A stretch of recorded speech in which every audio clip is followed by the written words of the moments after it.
We're going to do a few of these. Okay, this one's a little more complicated. But same process. First step, find the domain. First step is factor top and bottom and see if anything cancels, but I wrote the question. I know nothing's going to cancel here. Okay, so let's pretend we've already checked to see if anything cancels. I guess technically I'm going to check that anyways because I'm going to take the bottom and factor it. Okay, so we take the bottom for domain. Set the bottom equal to 0, or if you prefer, not equal to 0. Factor. This is x minus 4. X plus 2 is not allowed to be 0. And you can see right there, nothing would cancel, top and bottom. So we get two bad guys. X is not allowed to be 4 or negative 2. Two excluded values. By the way, we also just found the vertical asymptotes.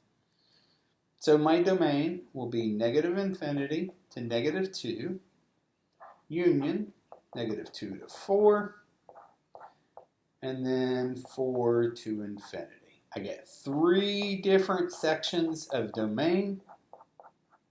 I'm going to have 3 separate sections of graph that will not touch each other. I need to deal with each of these sections separately. That's my domain. Okay, next step, asymptotes. So let's find vertical asymptotes first. To do that, we take the bottom, set it equal to 0, and solve.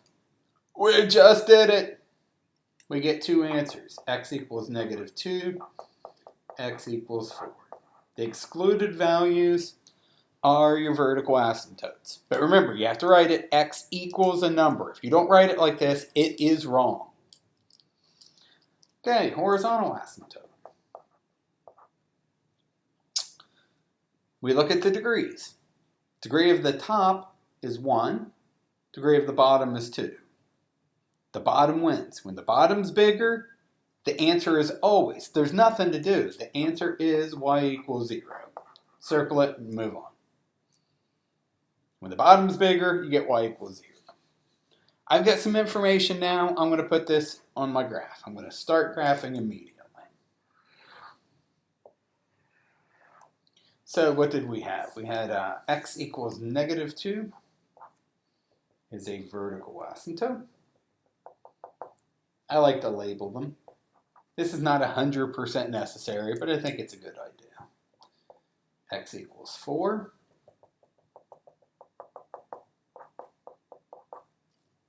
Notice immediately I've got 3 separate sections. These vertical asymptotes are like walls. I've got different rooms here.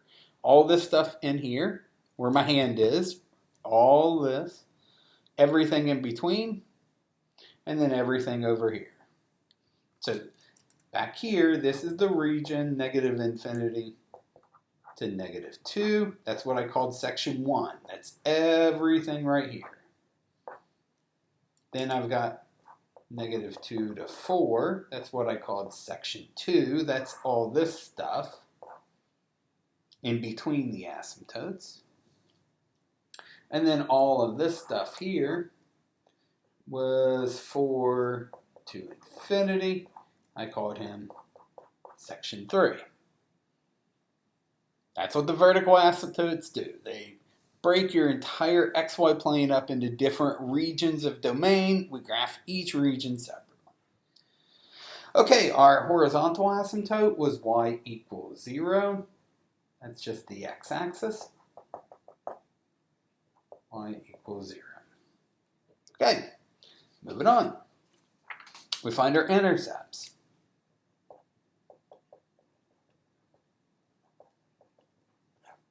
Okay, x-intercepts. To find x-intercepts, we set the function equal to 0. We could write out all of this equal to 0.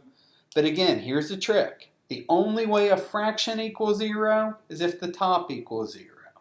So all I have to worry about is the top. X minus 1 equals 0. X equals 1. So my x-intercept is the point 1, 0. Y-intercept. I plug in 0. G of 0. 0 minus 1, negative 1. 0 minus 0 minus 8, negative 8. You get 1/8.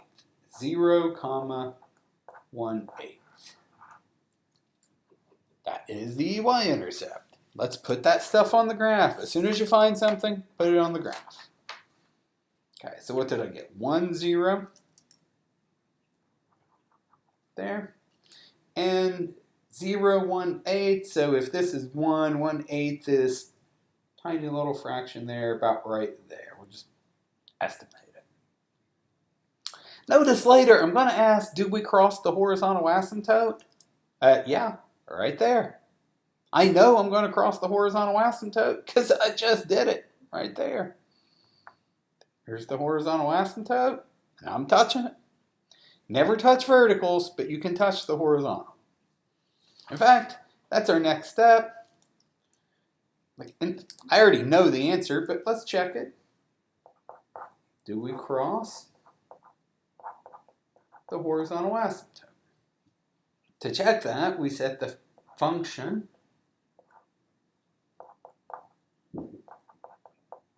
equal to the horizontal asymptote. What was my horizontal asymptote? Y equals 0. So the function itself equal to the horizontal asymptote. And now we got to try to solve this. Remember, the only way a fraction equals 0 is if the top equals 0. So that's the same as saying x minus 1 equals 0. We got a solution. Last time, we got some nonsense, 12 equals 6 or whatever it was. Here I got a solution. So that's a yes or no question. Does the graph cross the horizontal asymptote? Yes. At the point 1, 0. At the x-intercept. In fact, anytime, this is always true, anytime your horizontal asymptote is y equals 0, this question and this question are the same question. Finding the x-intercept and finding where you cross are the same question because you're setting the function equal to 0 in both cases. Okay, so yes, we're going to cross over.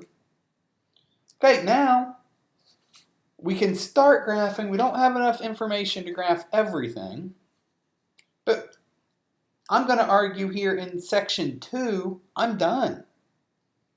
Could the graph, for example, look like this? Could it look like just a little parabola in between the walls here? No, I have to hit these points. Okay, could the graph maybe come down like this and then bounce back up and then come back down? No, there are no other x-intercepts here. The only place I can cross over is right there. So these two, like for example, have to be connected up. The graph cannot come back down. It has to hug this asymptote. It either has to come up like this or down like this. Those are the only possibilities. I can't get from here and come back down, so the graph has to come up. Similarly, I'm crossing over right here. I'm now on the bottom. I can't get back up here without crossing over again, and there's no place for me to cross. If there were, I would have plotted it.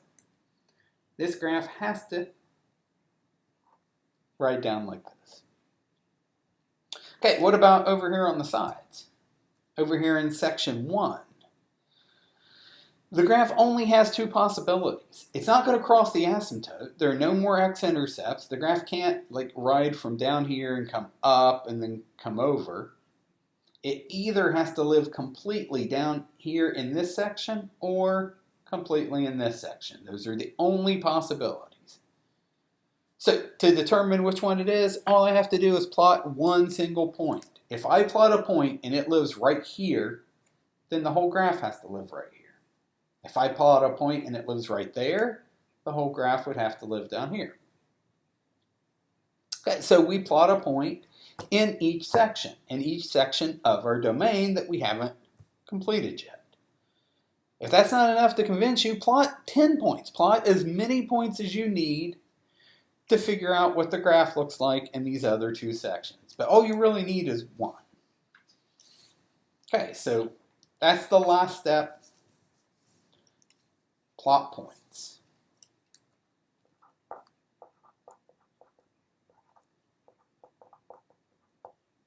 Okay, so I've got my three different sections here. I need a point in section 1. So in section 1, I want to plot a point here. I just pick an x value. Which one? I don't care. Any x value that lives in this section. So say -3. So let's choose x equals -3. Could have been -12, could have been -4 million. Doesn't matter. Any x value that lives in this section. So g of -3 would be, I'll write it out, -3 minus 1. -3 squared would be 9. -3 times -2 would be +6. And then -8. So what do we get? -4 over 15 minus 8 is 7.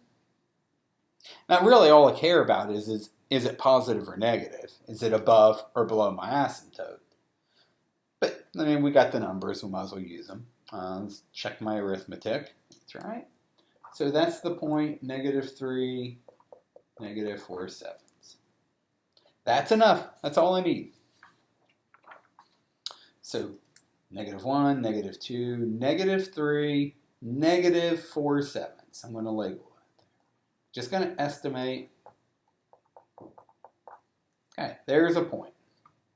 That's all I needed to get this section of the graph done.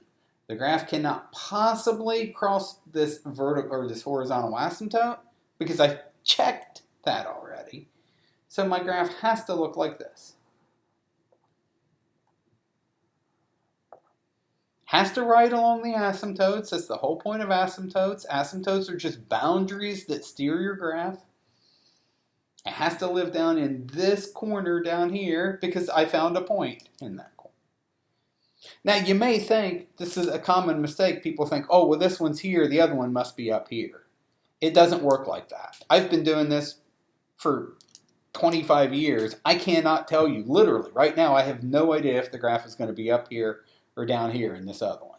You have to actually plot a point and check. There's no way to just glance and look. So now we do the same thing for section 3. So for section 3, I pick an x value that lives in section 3. So maybe 5? Anything bigger than 4 will work. So choose x equals 5. Or 7, or 23.6. Any number bigger than 4. G of 5 will be 5 minus 1 is 4. We get 25 minus 10 minus 8. So we get 4, that would be 15 minus 8, 4/7. Okay, so that's the point, 5 4/7. That's a positive point. That's my y value is positive. So over here, I just messed everything up.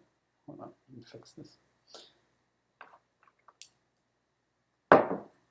Okay, over here at the point 5, go over 5 up 4/7. All I honestly cared about is the point up here or down here, above or below. Okay, so now I've got the point. My graph must look like this, has to hit that point, has to hug both of these asymptotes. The graph has to all live up here. That's it for this particular one. It was kind of ugly. They can get a little bit worse, not too much.